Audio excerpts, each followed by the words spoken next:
وہ اتنا تعلیمی سفر طے کرتے کرتے اب اس کالج کو، اس کیمپس کو، اس کلاس کو، ان اساتذہ کو اور اپنے دوستوں کو، احباب کو، سب کو الوداع کہہ کر چلے جائے. تو دونوں چیزیں ہیں. دو تین باتیں میں ان طلباء سے کہوں گا جو یہاں سے چلے جائیں. یہاں سے جانے کے بعد سب سے بڑا چیلنج جو آپ کے سامنے ہوگا وہ یہ ہوگا کہ اب آگے آنے والی زندگی میں ہمیں کیا کرنا چاہیے، کیسے کرنا چاہیے. یہ سب سے بڑا چیلنج ہوتا ہے.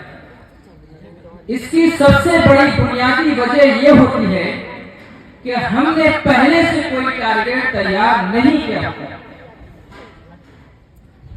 پہلے سے ہم نے ذہن سازی نہیں کی ہوتی ہے. لیکن بعد میں جب ہم یہاں سے 12 کر کے چلے جاتے ہیں تو ایک شکر بے مہار کی طرح ہو جاتے ہیں. یعنی ہمارے اندر کوئی احساس نہیں ہوتا، کوئی فکر نہیں ہوتی اور ہم پریشان سے ہو جاتے ہیں کہ آپ کریں تو کریں. میں ان سے مخاطب ہوں کہ ابھی آپ کے ایگزام میں چند ایام باقی ہیں. تو جن بچوں نے اپنا ٹارگیٹ طے کر لیا ہے کہ ہمیں یہ کرنا ہے، یہ بننا ہے، ان کو بہت مبارکباد.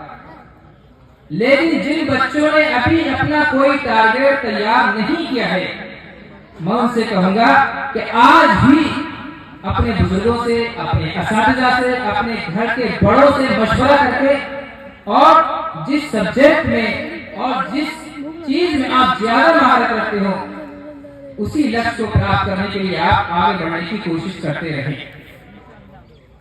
یہ میرا پیغام.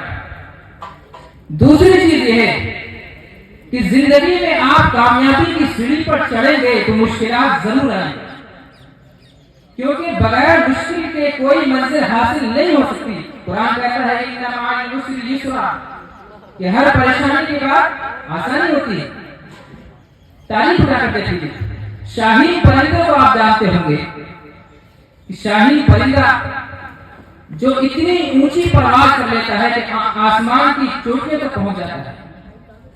اس کی نگاہ اتنی تیز ہوتی ہے کہ آسمان کی بلندی پر پہنچ کر جب وہ زمین پر قدم رکھتا ہے اور زمین پر رکھا ہوا ایک چھوٹے سے دانے پر وہ نگاہ ڈالنے کی قدرت رکھتا ہے.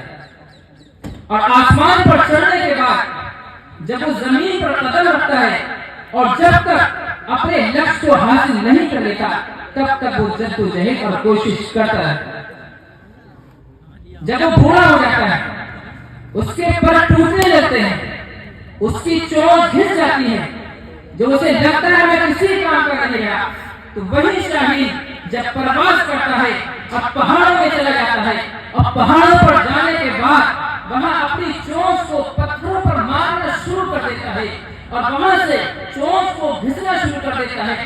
پھر اس کے بعد اس کی ایک نئی چونچ نکلتی ہے، ایک نئے پر جمتے ہیں اور ایک نئی زندگی شروع ہوتی ہے.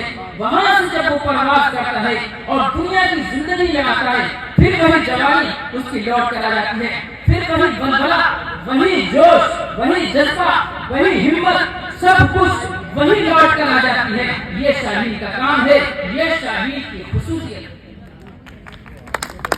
ہمیں شاہین سے سبق لینا چاہیے، سیکھنا چاہیے کہ زندگی میں ہمیں شاہین بننا ہے. علامہ اقبال نے جوان کو خطاب کرتے ہوئے شاہین سے تعبیر کیا تھا کہ تم شاہین کی طرح بن کر دکھاؤ.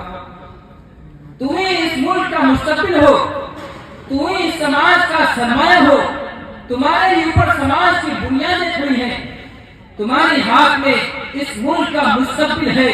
تم اس ملک کو سنبھالنا چاہو گے تو سب سے پہلے آپ کو اپنے آپ کو سنبھالنا ہوگا، اپنی زندگی کو کامیاب بنانا ہوگا. آپ چاہتے ہو سماج میں سدھار پیدا ہو، آپ چاہتے ہو سماج سے جھوٹ ختم ہو، فریب ختم ہو، دھوکہ دھڑی ختم ہو، ظلم کا خاتمہ ہو، تو سب سے پہلے آپ کو یہ چیزیں کر کے دکھانی ہے. اس لیے میرے بچوں، میں آپ سے بڑے ہی دردمندانہ انداز میں مخاطب ہوں، آپ سے مخاطب ہوں کہ خدا اپنی زندگی کی حقیقت کو پہچانیے.